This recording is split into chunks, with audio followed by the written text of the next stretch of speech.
MBBS படிக்கணும் அப்படிங்கிற அந்த மாணவர்களுடைய வாழ்க்கையில ரொம்ப மறக்க முடியாத ஒரு வகுப்பு அவங்க பாடத்திட்டத்தில் ஒன்று இருக்குன்னா அது வந்து ஹியூமன் கெடாவர்ஸ், அதாவது மனித உடலை பரிசோதிக்கும் ஒரு வகுப்பு இருக்கும்.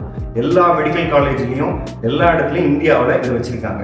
ஆனால் சில வெளிநாடுகளில் குறிப்பாக Kyrgyzstan, Kazakhstan, Tajikistan, Uzbekistan, Ukraine இந்த மாதிரி இன்னும் நிறைய நாடுகளில் வந்து அந்த ரியல் ஹியூமன் கேடவர்ஸ், அதாவது உண்மையான இறந்த மனித உடலை வைத்து அந்த பரிசோதித்து பார்க்கும் தன்மை வந்து அந்த நாடுகளில் கிடையாது. அதை வந்து அந்த நாடுகள் தடை பண்ணியிருக்காங்க. ஆனால் இதுவே நம்ம ஸ்டூடெண்ட்ஸ் வியட்நாமில் படிக்கிற பட்சத்தில் வியட்நாமில் இருக்கக்கூடிய நிறைய பல்கலைக்கழகங்களில் வந்து உண்மையான மனித உடலை வந்து பரிசோதிக்கும் அந்த விஷயங்களுக்கு அவங்க அலோவ் பண்ணுறாங்க. அதில் வந்து ஸ்டூடெண்ட்ஸ் வந்து அவங்க ப்ராக்டிஸ் பண்ணுறாங்க. இந்த மாதிரி ஸ்டூடெண்ட்ஸ் வந்து ப்ராக்டிஸ் பண்ணும்போது அவங்களுக்கு அந்த மனித உடல் மீதான அறிவறுப்பு வராது. அதாவது நாளைக்கு அவங்க ஏதாவது ஒரு ட்ரீட்மெண்ட்டோ ஒரு ஹாஸ்பிட்டல் அவங்க பண்ணும்போது யாராவது ஒருத்தர் வந்து இந்த மாதிரி அந்த உடலை தொட்டு அவங்கள வந்து ஆப்ரேட் பண்ணுறதுக்கு அதுக்கு உண்டான அந்த ஹெசிடேஷன், அதாவது அந்த அறிவறுப்பு தன்மை அவங்களுக்கு நீங்கும்.